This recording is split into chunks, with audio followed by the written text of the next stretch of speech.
In this final and third instalment of Edward's First Castles, I've managed to visit Beaumaris Castle, in which the castle was never built due to unforeseen circumstances of wars from Scotland made this castle as it still stands till this day.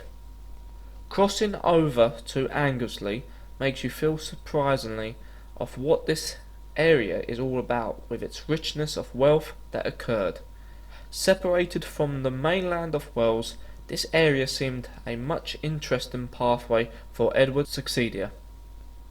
This was meant to be icing on the cake of all glorious castles built by the king himself, developing an improved structure of which the surroundings of this powerhouse of a castle, a major fortress inside as well the outside.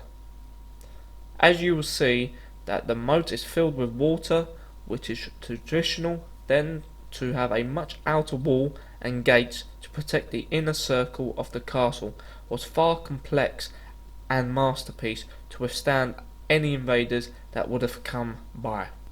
Edward I, also known as Longshanks, due to his height, made an impact on the Welsh lands and the people, for which he became ruthless by setting an example of his own ruling to have English towns being built.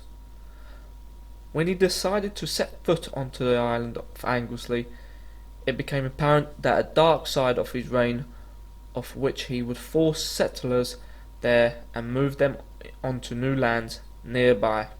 When Edward's troops arrived in 1295, they immediately destroyed most of the trading port of Llanfaes and made sure it didn't exist, so that this area didn't affect the building of Beaumaris Castle and its settlement surroundings. With its near enough perfect symmetry of the castle outline, it sure made sense on how well it was constructed back in time, that if it was only partly completed, if not due to Edward's focus on Scotland. I was much chuffed that I could experience the outer and inner wall walk, which does take in your feelings of what could have been this such amazing infrastructure of a castle that was never built. It took longer than expected, and funding was in shambles as the materials or staff couldn't keep up building this soon-to-be fortress stronghold. With the huge amount of workforce that was needed to build this castle, the first 6 months was on point and scheduled, within a lot of the main towers and walls was built in that time period. Costing around 6,000, it was such a nightmare of trying to quickly rapid of building such a fortress for the king. Around 1,500 men worked on the site, and the king himself stayed here for a few days to see for himself how much progress was going on. The problem only occurred when workers wasn't paid due to wars on different fronts of Scotland and France.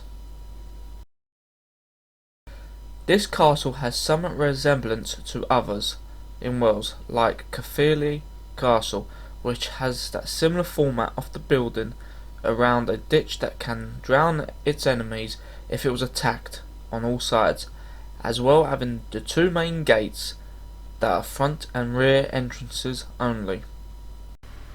In the chapel tower, the decor shows how much detailed of the most rooms in this castle that Edward wanted it to be, represents to similar style layouts such as Paris or Westminster's chapel rooms. Unfortunately, this room was unfinished and left in despair that it didn't live up to its full potential. There was really no match within the main gatehouses, and getting through would have been no easy task for the invaders to want to end up in further catastrophic consequences. Just trying to get through the first barrage of defences would have been a death zone, let alone the inner part of the main gatehouses.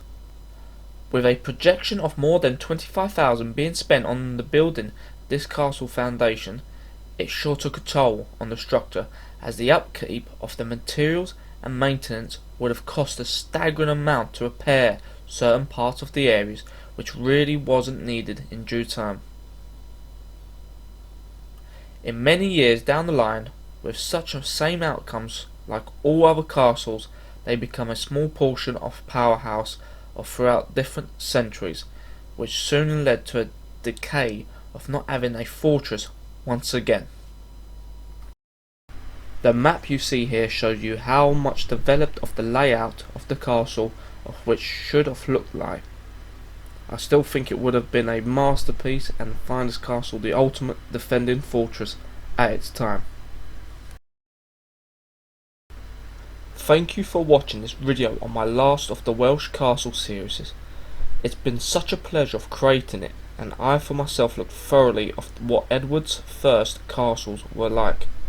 It had so much detailed and mapped outright in many ways of these wonderful fortresses. Stay tuned for my next adventures in the near future.